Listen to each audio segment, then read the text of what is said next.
Assalamualaikum warahmatullahi wabarakatuh. Jumpa lagi bersama saya Iqbal Fatoni di program Qalbun Salim.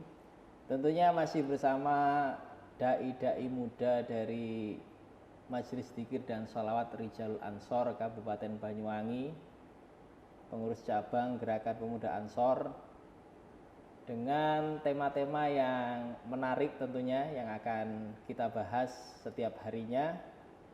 Dan alhamdulillah kali ini kita kembali bertemu bersama narasumber yang sudah kita kenal bersama dan masih membahas tema-tema terkait Wali Songo. Siapa lagi kalau bukan Gus Anas. Selamat sore Gus. Selamat sore Gus Iqbal.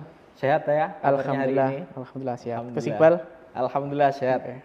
Semakin seger kelihatan. Seger ya. Alhamdulillah.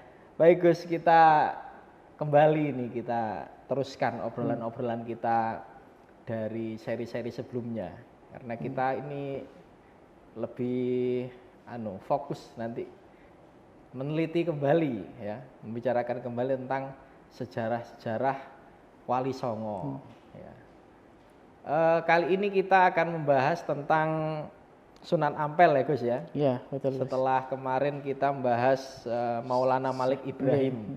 Ya, Maulana Malik Ibrahim yang kita tahu ya di beberapa versi sebenarnya tidak masuk di dalam Wali Songo, tetapi juga kiprahnya untuk Wali Songo itu sangat luar biasa.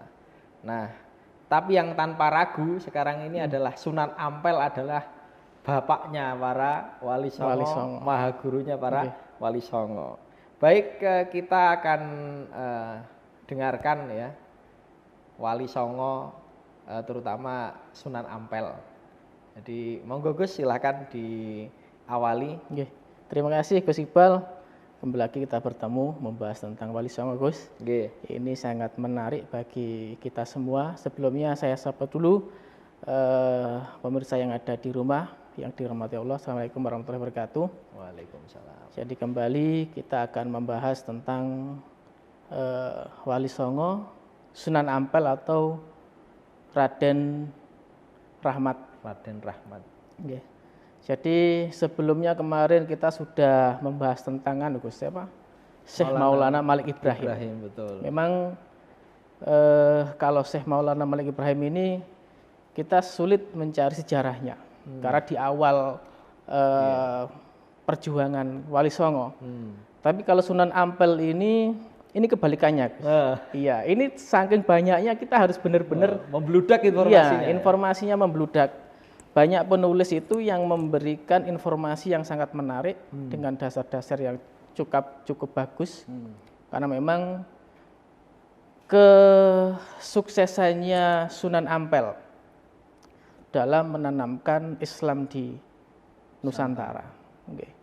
Jadi kalau memang dilihat secara usia Syekh Maulana Malik Ibrahim ini memang itu kalau istilahnya itu Pak Leknya Sunan Ampel. Jadi sama-sama dari Campak. Iya. Iya. Jauh sebelum Sunan Gresik berjuang, Sunan Gresik berjuang itu memang setelah wafat mungkin sekitar 3 tahun baru Sunan Ampel lahir. Ya, jadi tidak menemui. Sebenarnya tidak satu masa ya. Tidak satu masa, tidak ketemu. Jadi memang dari Campak Maulana Malik Ibrahim itu datang dulu, setelah itu kemudian baru ya. datang lagi. Memang banyak sejarah yang versi satu dengan yang lain tidak sama. Khususnya menceritakan ayahnya Sunan Ampel. Karena memang beliau ini juga seorang, kalau dulu itu kan mesti menteri ya, keluarga kerajaan itu dari menteri, nanti suatu saat akan menjadi suatu saat akan juga menjadi putra mahkota untuk menggantikan seorang raja. Memang Sunan Ampel ini secara garis dari ayah itu beliau keturunan Rasulullah, sama seperti Syekh Maulana Malik Ibrahim, sama. Dari garis ibu beliau ini adalah putra dari Raja Campak. Jadi ibunya itu nikah dengan Syekh Maulana Malik Ibrahim. Yeah. Ya, ibunya dari kerajaan Campa. Jadi kalau dirunut memang Sunan Ampel ini salah satu cucu kesayangan Raja Campa yang diharapkan pada waktu itu memang menjadi salah satu pengganti seperti itu. Ini Sunan Ampel tadi? Sunan Ampel. Artinya ayah dari Sunan Ampel sendiri tadi siapa, Gus? Syekh Maulana Malik Asmorokondi. Oh, iya. Jadi beda. Ibrahim Asmorokondi. Iya, Ibrahim Asmorokondi. Oh, tadi sempat kebalik tadi. Iya. Maulana Malik Ibrahim itu ya masih saudaranya tapi bukan ayahnya. Bukan, kan? itu Bukan. Pak Lek. Ya, Pak Leknya. Pak Leknya. Berarti Syekh Ibrahim Asmorokondi. Iya, ini memang banyak yang di sini agak meragukan menceritakan, tapi ada malah yang salah satu sejarah itu yang menceritakan kalau Syekh Maulana Malik Ibrahim itu ayahnya Sunan Ampel, itu bukan. Iya, bukan, karena memang sama-sama dari Campanya. Berarti jadi Sunan Ampel ini datang ke Indonesia itu memang pada waktu ke Nusantara dulu itu memang pada waktu era Majapahit ini waktu apa istilahnya? Masa kemunduran. Jadi ketika setelah Perang Parenggrek itu kan sudah mulai pecah-pecah itu, Gus. Iya. Jadi mulai pecah-pecah, banyak yang kerajaan di bawah Majapahit itu yang sudah tidak manut sama Majapahit sendiri karena memang melemahnya kekuatan militer. Iya, dan kepemimpinannya sudah mulai. Jadi peninggal dari Patih Gajah Mada dan Hayam Wuruk, Majapahit itu sudah mulai mengalami kemerosotan. Bahkan itu sampai ke semua pejabat. Yeah. Jadi pejabat-pejabat itu sudah mulai apa istilahnya ya? Sudah tidak menggunakan kebijakannya untuk umat, untuk masyarakat. Jadi pajak pribadi ya, harusnya yang pajak ini disetorkan ke Majapahit, tidak disetorkan untuk foya-foya. Seperti itu. Bahkan foya-foya ya. Iya, untuk foya-foya, Gus. Kepentingan sendiri. Iya, untuk foya-foya, ya untuk pokoknya tidak untuk negara pada waktu itu. Akhirnya Majapahit mulai melemah. Pada waktu itu ketika Raja Majapahit ini sudah menggunakan banyak metode gagal, termasuk dicoba dengan para menteri ini, istilahnya dibeli pelajaran keagamaan. Pada waktu itu kan masih mayoritas Hindu-Buddha. Yeah. Ternyata tetap tidak sukses. Nah, akhirnya karena istri Raja Majapahit ini masih ada hubungan kerabat dari Campa, itu kalau hubungannya dengan Sunan Ampel itu bule ya. Iya, bulenya itu masih ada kerabat. Iya, jadi adiknya ibunya Sunan Ampel itu dinikahi oleh Majapahit, kerajaan Majapahit. Akhirnya pada waktu itu Majapahit sudah mulai bingung membuat pola. Nah, usulan dari si bulenya Sunan Ampel ini mengusulkan kepada raja gimana caranya kalau kita mendatangkan ulama dari Campa pada waktu itu. Barokahnya perkawinan. Ya itu. Oke, memang ini sangat panjang, Gus. Iya. Kita nanti kalau ini kita bahas bisa 3 episode kita membahas Sunan Ampel. Karena memang karena sukses membawakan agama Islam di Nusantara. Setelah itu berbagai diskusi dengan para menteri karena banyak yang tidak mau karena bisa agama non muslim ini didatangkan dengan seorang pendakwah yang dari Islam. Apa kira-kira ini bisa ngefek? Nah, ini banyak perdebatan. Ada yang pro, ada yang kontra.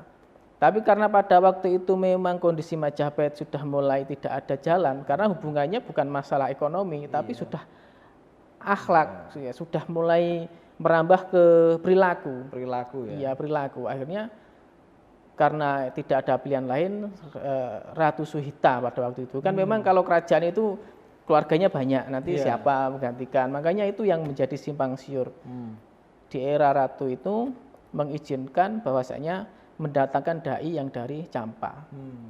Karena bulenya Raden Rahmat atau Sunan Ampel ini memilih Raden Rahmat untuk didatangkan karena kan dianggap kan masih keluarga. Nanti kalau mungkin menyimpang tinggal kita ingatkan seperti itu. Tapi mungkin bisa jadi karena dulu pernah ada kesuksesan dakwahnya Maulana Malik Ibrahim itu dulu yang dari Campa itu dulu juga. Ya itu sukses. Kemudian kan, kayaknya mendatangkan lagi dari Campa. Mungkin bisa seperti itu juga. Harapannya Raja seperti itu. Iya, tapi polanya karena pada waktu itu bukan untuk masyarakat, Raja mendatangkan Sunan Ampel ini memang untuk mendakwai para menteri, biar harapannya dandani akhlak. Dandani akhlak.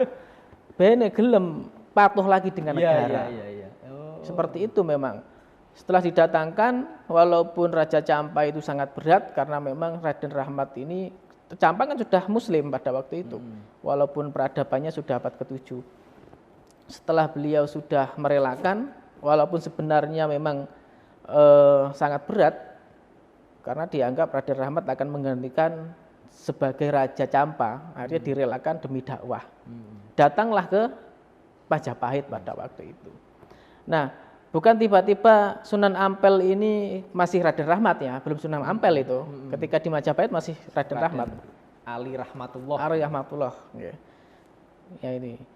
Jadi ketika sudah di Majapahit itu juga tidak tiba-tiba langsung diterima, Gus. Karena memang pada waktu itu Raja Majapahit itu memerintahkan para menteri itu memang setiap kegiatan untuk membina mental lah ya, mental dan akhlak itu memang Raden Rahmat ini harapannya bisa menjelaskan. Tapi karena memang yang dibina itu menterinya itu banyak yang tidak sepakat, jadi selama 2 tahun ini hampir sedikit efeknya di kerajaan. Nah ini sampai ketika waktu itu Syekh Maulana Ibrahim Asmorokondi itu sampai wafat di Tuban.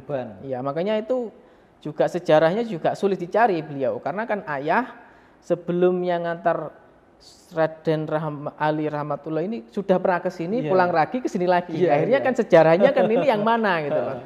Nah, setelah datang juga Raden Rahmat ini bersama adiknya Ali Murtado atau Raden Santri itu. Jadi selama 2 tahun ini hampir tidak begitu pengaruh pada Majapahit karena memang sudah beratnya masalah di Majapahit sampai ayahnya pelik. Ayahnya meninggal. Setelah itu terus dapat kabar bahwasanya kerajaan Campa yang pada waktu Muslim itu diruntuhkan oleh kerajaan Vietnam juga. Akhirnya secara mental Raden Rahmat itu pada waktu itu ya mulai sedih, sangat sedih. Kerajaannya hancur, mau pulang tidak bisa. Terus ayahnya meninggal juga di Tuban.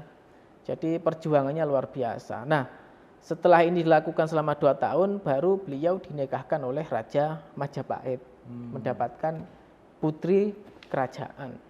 Ini. Baik Gus, kita lanjutkan di sesi selanjutnya ya.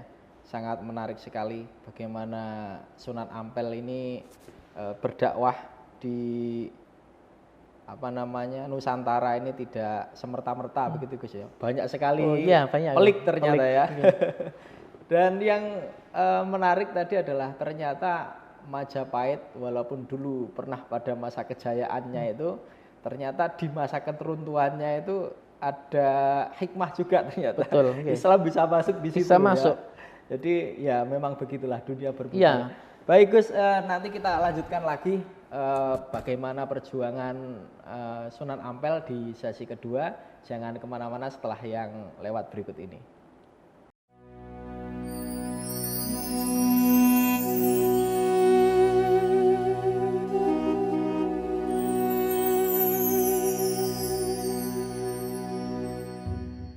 Kembali lagi bersama kami di acara Kolbun Salim, masih bersama PCMDS Rijalul Ansor dan bersama ketua kita Gus Anas, masih membahas tentang Wali Songo, Sunan Ampel ya. Menarik sekali tadi bagaimana Sunan Ampel datang kemudian bersama saudaranya, kemudian diantarkan lagi sama bapaknya ya, sampai kemudian bapaknya meninggal. Dan seterusnya tadi itu adalah belum mulai ya, dakwahnya itu tadi belum dimulai ya Gus ya. Itu gimana Gus kira-kira tadi setelah bapaknya meninggal kemudian kesedihan yang mendalam. Kemudian bagaimana Gus? Iya, jadi kabel dari Abu Hurairah itu yang mengabarkan kalau Campa itu runtuh. Ini kan membuat kesedihan yang sangat mendalam karena keluarga dari kerajaan kan ditawan sama kerajaan Vietnam pada waktu itu.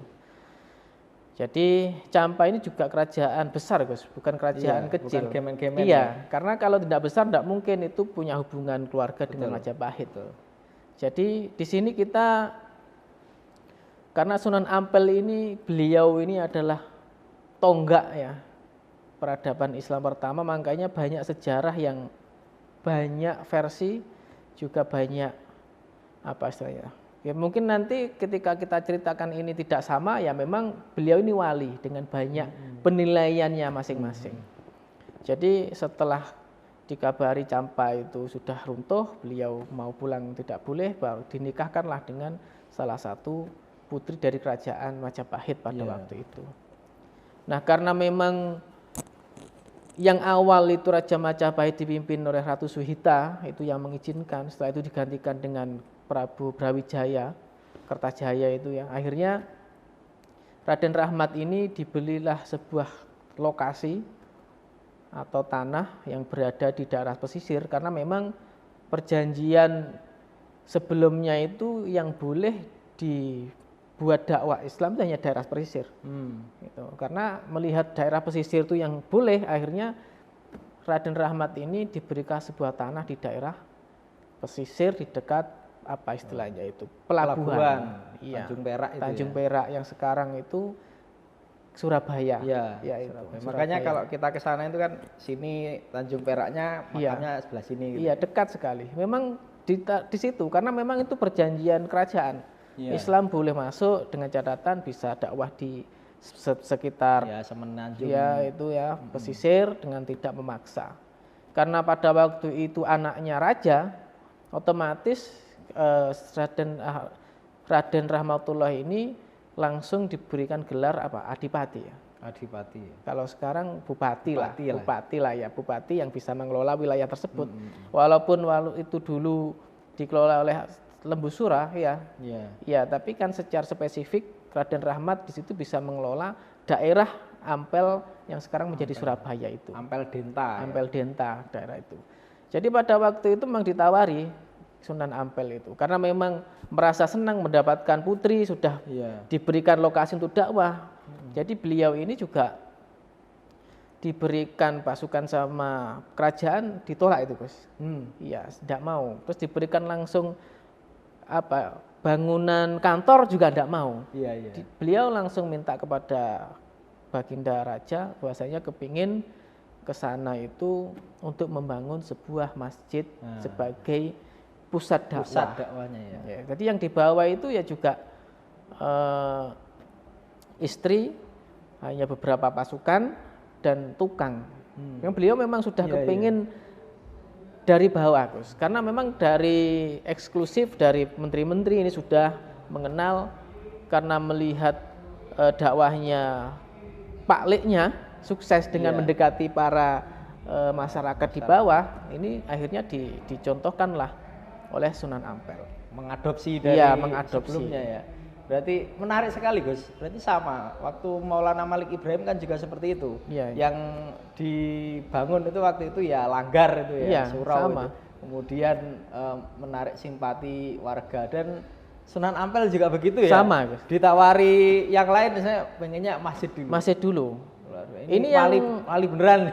Ya itu. Kalau sekarang aja jenengan jam berapapun penuh di sana Gus. Kemarin saya juga ziarah ke sana luar biasa. Dan ini sekarang kaosnya special edition. Spesial karena saya sangat luar biasanya beliau memberikan teladan kepada kita. Betul. Ini penting untuk kita Gus, karena jangan melihat cerita kliniknya aja. Kalau cerita kliniknya itu kan bisa terbang, bisa ini, bisa itu. Betul. Tapi kok bisa Wali Songo diterima? Itu yang sebenarnya menarik. Bahkan di situ kan banyak di sejarah itu dulu Raden Rahmatullah itu kan sebelum dari kerajaan ke Ampel Denta itu kan ada itu, kalau menurut saya itu memang ada klinik, tapi enggak, ini memang penilaiannya aja bingung, karena juga enggak masuk akal. ketika ditawari fasilitas, tapi Raden Rahmat ini hanya sibuk membuat kipas. Nah ini kipas ini kok bisa? Kenapa harus membawa kipas? Istrinya juga bingung. Kenapa membawa kipas? Harusnya kan yang dibawa itu kan peralatan apa gitu, kebutuhan sehari-hari. Enggak, Raden Rahmat itu berhari-hari hanya membuat kipas itu aja. Dan anehnya, ternyata dalam perjalanan Raden Rahmat itu setiap singgah, beliau itu ketemu dengan masyarakat. Itu di bagian kipas. Kipas. Iya, kipas itu kalau bahasa sederhananya ketika ngobrol di kaki biar kipasan itu aja. Nggak panas. Gitu nggak panas. Jadi ketika biasanya kan dekat pesisir kan panas juga. Panas. Jadi biar enak ngobrolnya dikasih kipas. Lah ini kan anehnya. Kenapa seorang raja kok hanya mementingkan kipas? Nah ini banyak yang klinik itu, kipasnya yang bisa menyembuhkan, kipasnya ini yang bisa sakti mandraguna. Tapi memang itu hanya untuk media, ya pokok santai-santai kipasan itu aja. Karena ini yang bawa wali, akhirnya kan kipasnya ini bisa jadi apa saja. Itu Gus. Jadi kita ini melihat perjalanannya beliau. Jadi setelah menjadi, bahkan setelah beliau sudah di Ampel Denta ini yang harus kita menjadi tauladan. Ketika Majapahit sudah mulai hampir runtuh karena kacau, setelah itu beliau sibuk ngulang agama di Ampel Denta, sampai-sampai ada yang ngomong ke Sunan Ampel, karena sudah di Ampel Denta beliau sudah diberi gelar Sunan Ampel, Susuhunan. Okay. Karena dulu itu kan kalau pemuka agama Susuhunan gitu ya, kemudian supaya singkatnya sekarang jadi Sunan. Gitu kan seperti itu. Bahkan kan ada yang diharap Sunan Ampel ini kembali ke Majapahit. Karena siapapun yang keluarga Majapahit itu punya kesempatan menjadi raja. Tapi beliau menolak. Nah ini istimewanya. Beliau ini sudah anak raja, sudah cucu Rasulullah. Beliau ini diberi jabatan ditolak. Lebih mementingkan berjuang di Masjid Ampel Denta itu. Berarti awal mula dakwahnya mulai membangun masjid tadi ya. Memulai bangun masjid, bisa ada santri, punya kader banyak itu ya dari Ampel itu. Jadi tidak tiba-tiba datang ke situ membuat masjid diterima, enggak. Memang itu dari kerajaan itu yang awalnya ditolak, terus dipaksakan, ternyata juga tidak efektif, membuatlah sebuah masjid. Masjid itu adalah pusat dakwah memang. Tapi yang menarik tadi Sunan Ampel itu kan berarti pejabat ya. Pejabat. Artinya Wali Songo yang pejabat itu yang sejak dari awal Wali Songo pejabat itu ya Sunan Ampel itu ya? Ya memang iya. Jadi Sunan Ampel itu selain sebelum menjabat kalau keturunan kerajaan tapi menjabat kemudian sebagai adipati tadi. Sunan Ampel punya posisi politik begitu Gus. Sunan Ampel memang. Jadi beliau satu-satunya bupati pertama ditulis itu sejarah Surabaya. Beliau bupati pertama memang. Ada prasastinya itu ya. Ada. Makanya ketika orang menolak sejarah Wali Songo ini yang dibaca apanya ini loh. Ya kan kita kalau menolak sejarah Wali Songo berarti menolak juga sejarah yang ada dari Majapahit, yang ada di Surabaya itu menolak juga semua, Gus. Makanya tidak bisa ditolak kalau Wali Songo itu ada dan berperan. Dan catatan-catatan itu memang ada. Ada. Lah orang-orang yang menyerang itu biasanya karena kita terlalu sering membicarakan yang klinik-klinik tadi. Katanya khurafat dan lain sebagainya. Nah, ini. Ya pasti namanya wali punya karomah ya, tapi yang sebenarnya sangat penting yang kita ceritakan adalah peran-peran Wali Songo ini tadi ya, yang bisa membuat strategi-strategi dakwahnya itu luar biasa tadi.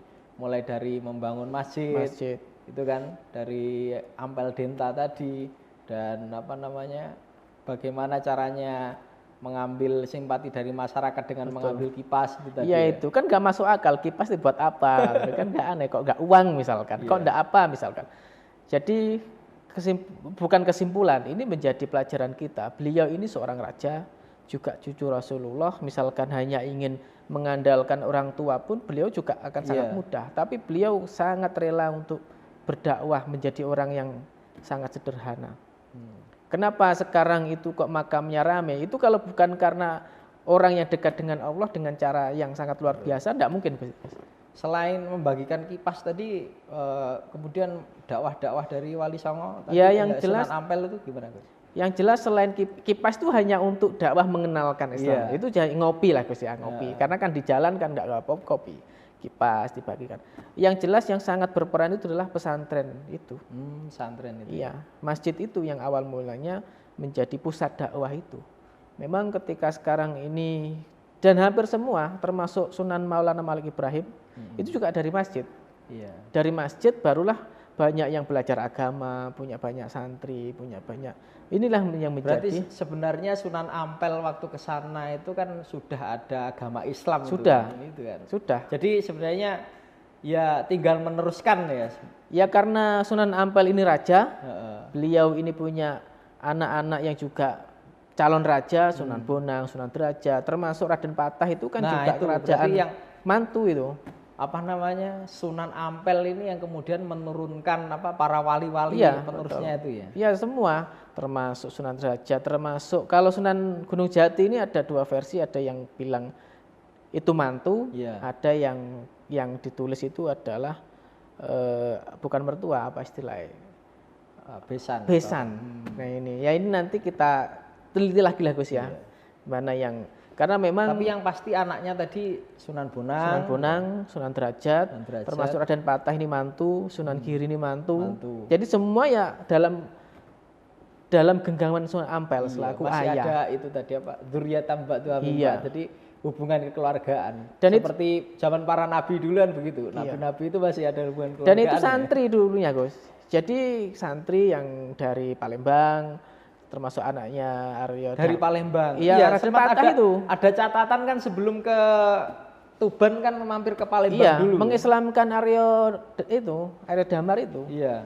Iya, setelah itu Arya Damar itu raja Palembang. Palembang. Ya itu. Nah, setelah itu anaknya itu dipondokkan di Sunan Ampel yang menjadi Raden Patah itu. Ini ketemu akhirnya kan. Iya, ketemu di situ dinikahkan juga dengan anaknya Raden Patah. Jadi ketika Majapahit kacau, terus kerajaan Demak ada, semua kan ada di Sunan Ampel. Karena mertua ayah itu sudah di Sunan Ampel. Punjernya sudah. Iya, sangat luar biasa beliau. Karena memang sudah diajarkan sejak di Campa itu menjadi seorang yang sederhana. Luar biasa Gus. Kita lanjutkan di sesi selanjutnya nanti terkait bagaimana dakwahnya, strategi dari Sunan Ampel untuk menyebarluaskan Islam di Ampel Denta. Kita akan lanjutkan setelah yang berikut ini.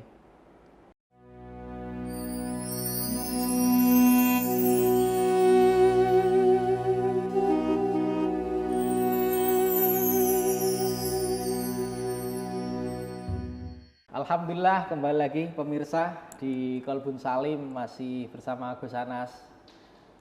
Masih tentang Sunan Ampel, perjalanan beliau, strategi dakwah, dan banyak hal yang akan kita bahas, tapi tentunya nggak akan selesai Gus ya.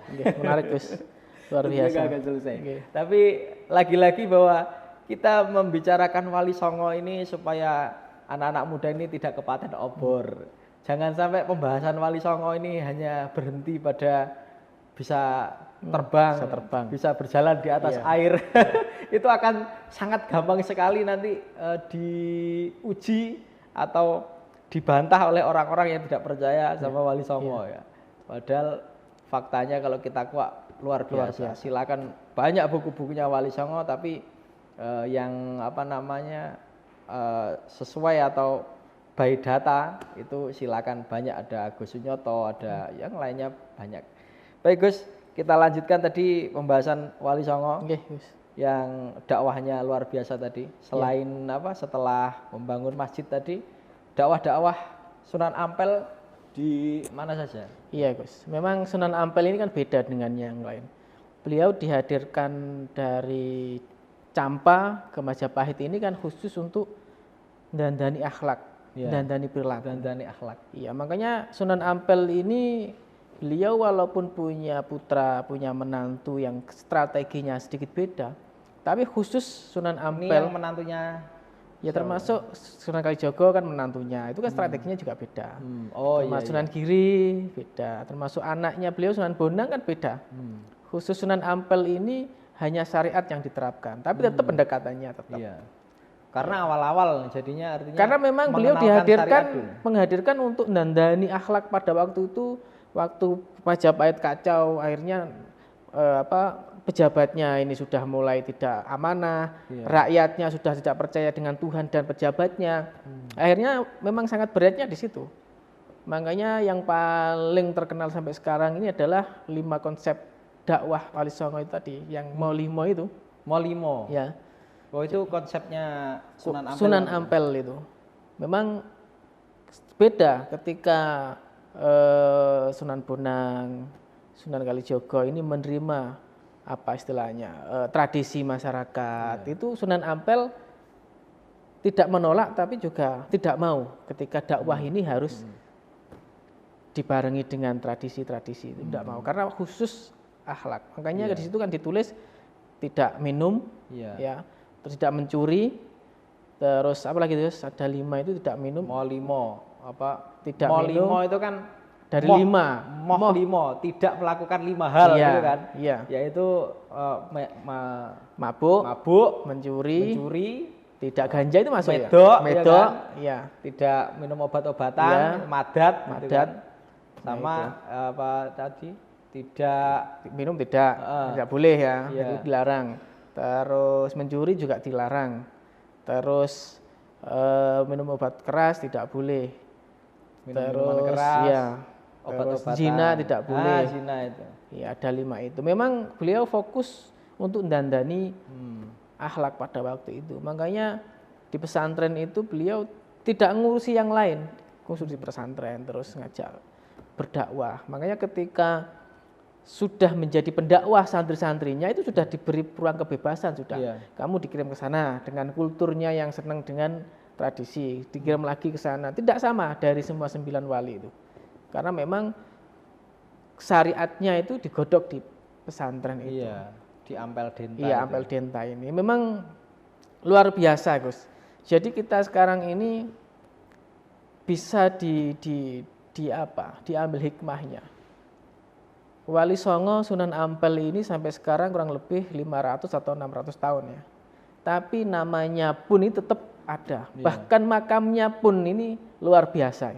Ini makamnya pun ini walaupun kemarin Covid itu ternyata banyak yang ziarah ke sana. Karena memang ini keluar biasanya beliau memberikan contoh dakwah yang luar biasa. Termasuk kesederhanaannya. Beliau anak raja, tapi beliau siap dibawa kemana-mana dakwah. Bahkan calon raja juga cucu dari Rasulullah. Artinya memang ketika sudah berdakwah total. Makanya ketika sekarang beliau wafat, rasanya itu masih ada. Makanya ini para generasi muda NU, ya monggo kita sekarang mulai diskusi. Kita tidak mencarikan mana versi yang paling benar ataupun yang tidak benar, tapi fokus pada dakwah beliau, yang apa yang dicontohkan oleh. Secara fakta itu udah fakta, pasti ada wong nyatanya, makamnya ada, masjidnya juga ada, prasastinya juga ada. Supaya kita ini tetap bisa meneladani apa yang sudah diwariskan oleh beliau itu ya. Iya. Bahkan kan beliau itu hanya mengganti nama-nama itu, termasuk yang dulunya sanggar ini tempat kumpul, ya ini kan diberubah menjadi langgar. Terus sholat menjadi sembahyang. Oh iya, jadi apa namanya supaya tidak langsung perubahannya drastis gitu kan. Artinya orang-orang dulu sebelum menganut Islam kan ya ibadahnya sembahyang. Sembahyang kan? Memang. Ya tetap sama ibadah, cuma sekarang kita menyembah Allah, ya sholatnya diganti ya sembahyang yang maha kuasa. Yang maha kuasa. Fokus memang pada akidah, pada syariat. Makanya kok nggak sama? Ya memang pada waktu itu Wali Songo Sunan Ampel hadir tuh ketika kondisi seperti itu. Sama halnya Syekh Maulana Malik Ibrahim hadir itu karena kondisi masyarakatnya itu gersang, dibuatkanlah saluran air sesuai dengan kondisi masyarakat. Makanya kita ini sebagai pendakwah di dai itu kita harus jangan memaksakan. Kita juga harus tahu teman-teman ini apa toh senenge Gus. Senenge ngopi ya ngopi sambil ngaji. Betul. Gitu. Sekarang dakwahnya ini trennya sambil ngopi, ngobrol. Yang awal mulanya agak jelas, suwi-suwi kok habis yang dibahas tidak jelas, justru menjadi jelas. Seperti itu. Lebih banyak curhat gitu. Modelnya sekarang. Model dakwahnya curhat gitu. Ya. Banyaknya informasi kita kan harus pintar-pintar. Betul. Informasi sekarang sangat cepat. Apa yang nggak ada di genggaman kita sekarang ini kan seperti itu Gus. Apa Sunan Ampel itu kan dari Campa ya Gus ya. Jadi saya pernah baca juga itu dari Campa juga membawa tradisi-tradisinya.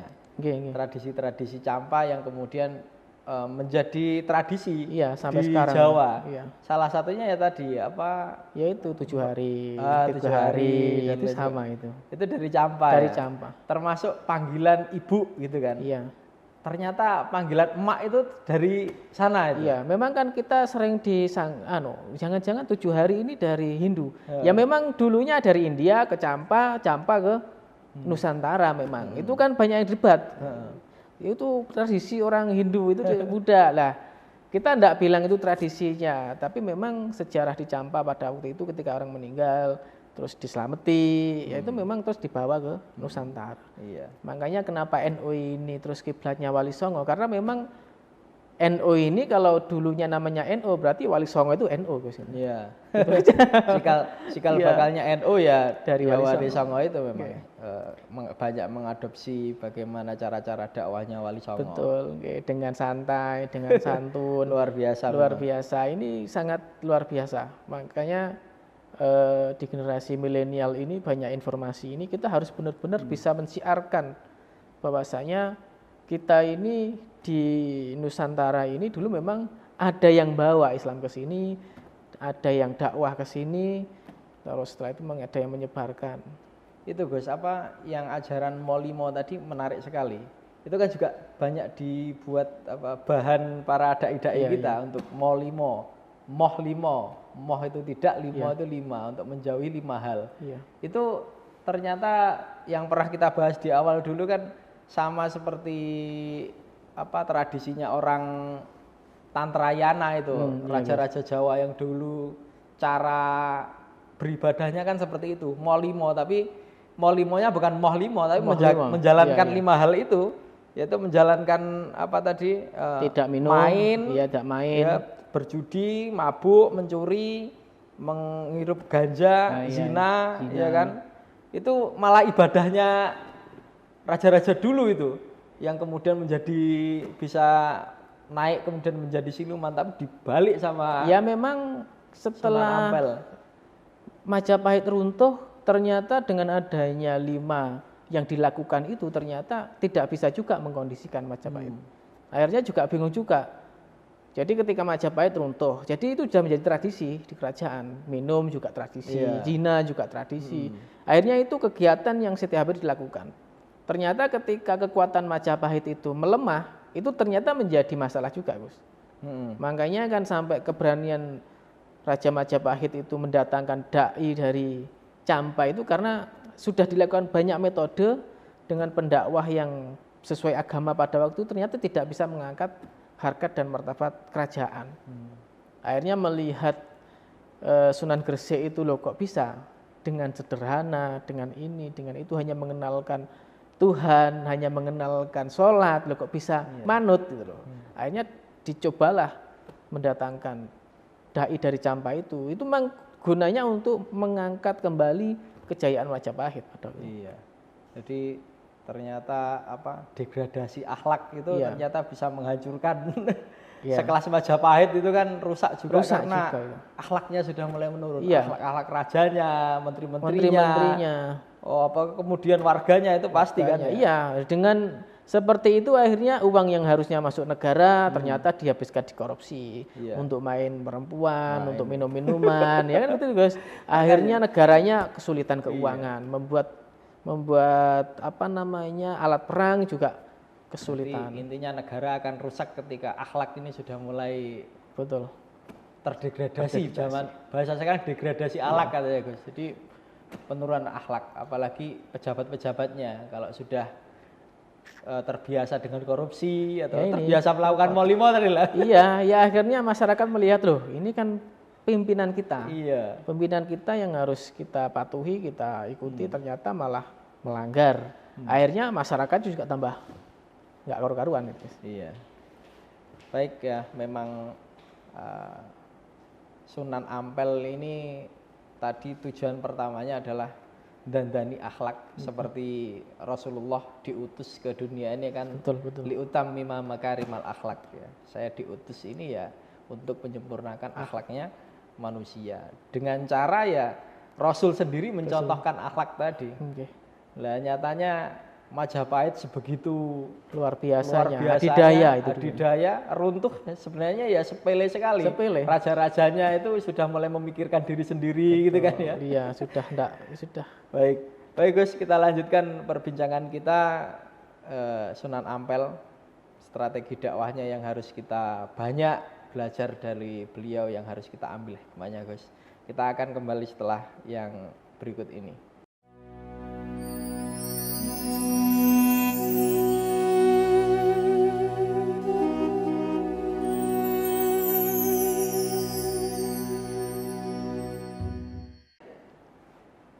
Selamat sore pemirsa Kolbun Salim, masih bersama kami Iqbal Fatoni dan Gus Anas. Kita masih berbincang-bincang di sesi yang terakhir ini mengenai Sunan Ampel. Tadi sudah banyak ya diceritakan bagaimana Sunan Ampel berdakwahnya di Ampel Denta. Dan ternyata tadi tidak sendirian sebenarnya kan Gus ya. Ada adiknya yang dakwahnya tapi di Raden Santri. Itu nanti akan kita bahas di sesi-sesi selanjutnya. Anak-anaknya Sunan Wali Songo, Sunan Ampel itu kan, ada Sunan Bonang, murid-muridnya itu banyak sekali, masih banyak lagi. Jadi terus tetap di Kolbun Salim ya. Jangan lewatkan seri-seri dari Dai Muda Rijal Ansor Banyuwangi ini membahas banyak hal. Dan kita lanjutkan Gus, Wali Songo tadi, Sunan Ampel bagaimana Sunan Ampel tadi, makanya kita kalau diskusi tidak ada habisnya Gus ya, dengan sosok beliau Sunan Ampel. Memang kita selaku generasi muda di NU ini harus tetap meyakini apa yang sudah ditanamkan oleh para muassis, termasuk salah satunya yang menjadi fatwa mencinta tanah air sebagian dari iman. Ini memang tidak bisa disanggah ini, karena sekelas Campa itu beliau, kerajaan Campa itu bukan kerajaan kecil, itu mulai dari Thailand sampai Vietnam, Laos, Kamboja dan lain-lain itu dengan hubungan kekerajaan di seluruh dunia. Itu yang dulunya belum muslim bisa menjadi muslim dan diruntuhkan oleh Vietnam, tidak muslim lagi, itu karena pengaruh negara.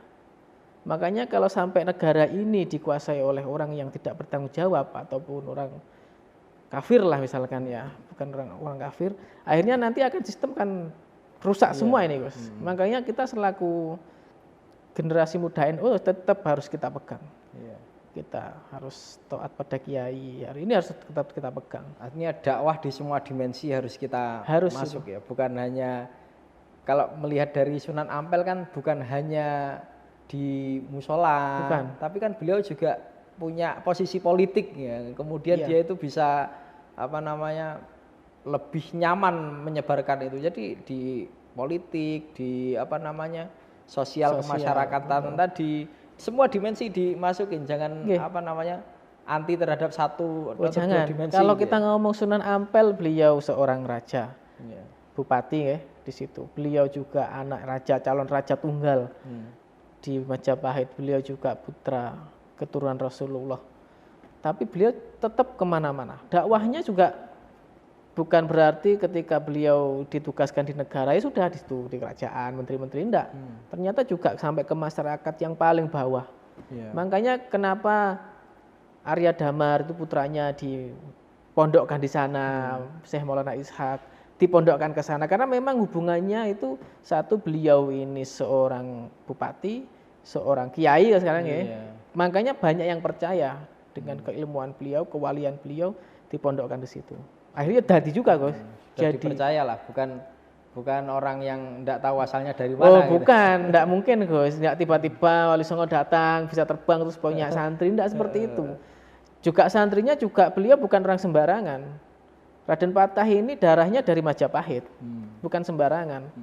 Jadi ketika kita ngomong kok bisa, ya memang kiainya orang bukan sembarangan, santrinya juga sama. Akhirnya setelah menjadi pendakwah ini juga luar biasa perannya. Bisa merubah Nusantara dalam jangka waktu yang tidak lama. Ini yang harus kita tetap pelajari, tetap kita mengambil hikmahnya, karena walaupun kita ini sesibuk apapun sebagai generasi muda, dakwah harus ada.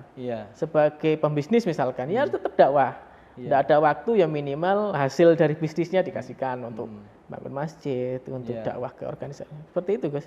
Makanya kalau saya lihat catatan semangatnya Sunan Ampel itu ketika datang untuk berdakwah itu adalah dengan cara apapun yang disampaikan oleh Nabi itu balighu anni walau ayah. Sampaikan tentang aku kepada masyarakat ini walaupun satu ayat gitu. Tapi kadang ya difahami salah juga menyampaikan satu ayat ini. Ya kita harus menyampaikan satu ayat, tapi juga harus paham betul ayat itu. Betul. Dan bisa melaksanakan bisa juga. melaksanakan juga. Jadi contoh juga, guys. Itu. Ya itu. Memang tidak bisa. Kang, rene Kang. Ayo dhewe poso, Rejab. Tiba-tiba gak poso, Bos. Ya repot juga ini kita. Repot ini. Iya, kita harus sebelum mendakwai seseorang, memang ini harus ditanamkan dulu. Betul. Memang gimana susahnya seorang, tapi kalau dulu itu memang anak raja dakwah kemana, karena memang pada waktu itu visi misinya mengislamkan.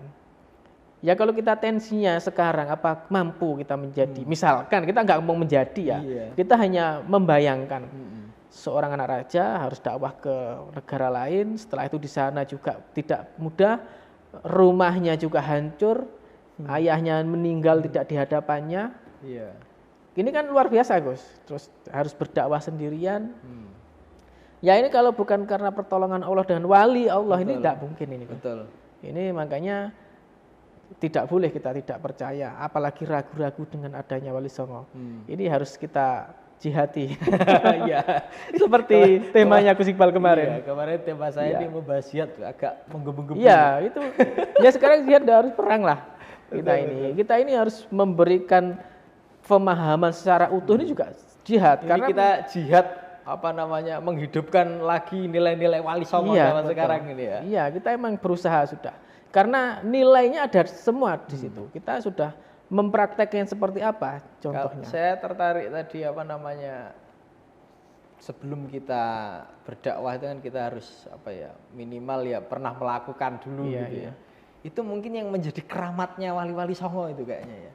Jadi sebelum dakwah kepada orang lain ya Wali Songo itu ya sudah melaksanakannya sendiri. Iya guys. Jadi ini kadang kita yang sepotong-sepotong. Ya tidak mungkin ketika Wali Songo seorang wali, orang yang permintaannya selalu dikabulkan oleh Allah Subhanahu Wa Taala. Tidak mungkin orang biasa, ya Allah minta ini langsung dikabulkan. Itu kan ritualnya panjang, Gus itu. Betul. Itu kita pendekatannya luar biasa itu. Tidak tiba-tiba datang moro-moro sakti, moro-moro dungone mandi tanpa adanya prosesi banyak lah itu nanti. Itu memang tidak secara logika ini, secara ilmiah itu. Kalau secara cerita ya enggak apa-apa, buat cerita Wali Songo bisa terbang, itu terserah orang supaya menarik saja, menarik audiens. Tapi kan harus diceritakan gimana caranya. Jangan hanya berhenti di situ maksudnya. Jangan hanya berhenti bisa terbang terus selesai. Wali Songo diberi tanah misalkan. Lo tanah buat apa? Memang buat dakwah. Betul. Jangan dikasih ini terus punya masjid ya enggak. Lo masjid ini kalau enggak dihidupkan ya enggak bisa, Gus. Ini kan kita lagi panas. Hari-hari politik Harusnya kan orang yang sekarang ini lagi berjuang di jalur politik harusnya mencontoh Sunan Ampel. Kan? Dengan ruwetnya kerajaan Majapahit, beliau ini ada yang membisiki, ayo kita ke kerajaan, karena kan masih punya hubungan, otomatis bisa kesempatan. Tidak mau Sunan Ampel, saya hanya kepingin dakwah di masjid saya ini. Ya sudah, dakwahnya tetap, Gus. Makanya santrinya juga luar biasa, sekelas Raden Patah, raja di Demak, sekelas Sunan Giri ya juga, ya seperti itu. Karena memang sangat dalamnya beliau itu memahami dakwah itu. Makanya ketika kembali lagi Gus, ketika kita meninggal misalkan, berapa orang yang mengenal kita? Iya. Berapa radius yang mengenal kita? Berapa orang yang mengenal? Kalaupun dikenal hanya sampai berapa tahun? Sampai berapa tahun?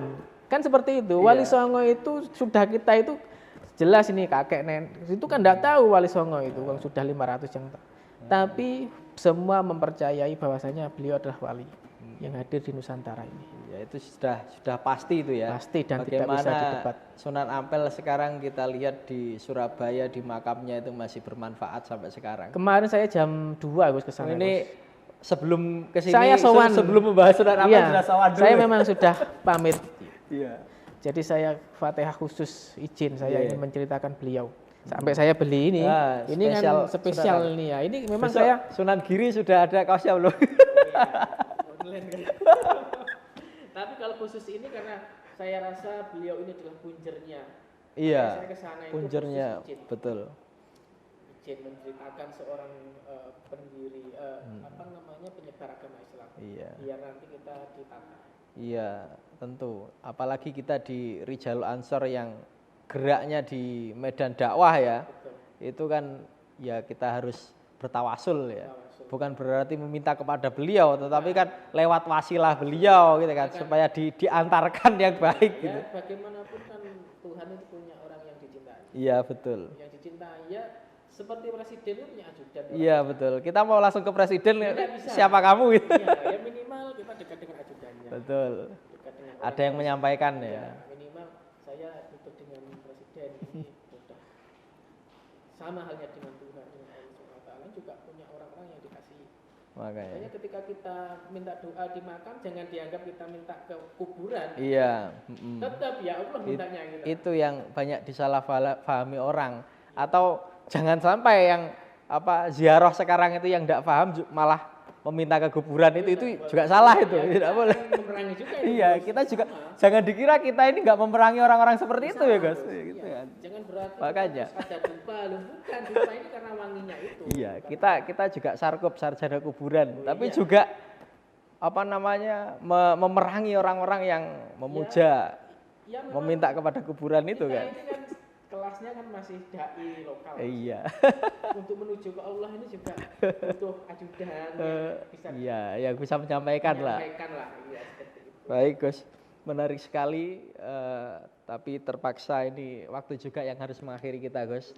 Semoga ada hikmahnya obrolan kita tadi kurang lebih 1 jam ini, khususnya kepada masyarakat yang mendengarkan. Lebih khusus lagi para pemuda-pemuda ini, ayo semangat kita menggali nilai-nilai yang diwariskan oleh Sunan Ampel. Mungkin terakhir Gus ada yang mau disampaikan?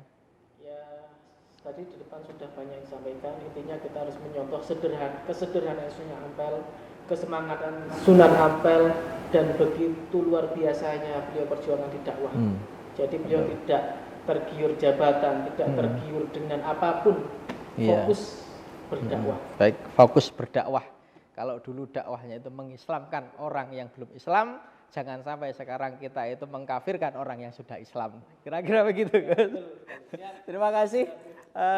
Kita sudahi perjumpaan kita pada sore hari ini. Kita akan bertemu di episode-episode selanjutnya tentunya bersama dai-dai muda dari Majelis Dzikir dan Shalawat Rijalul Ansor Kabupaten Banyuwangi.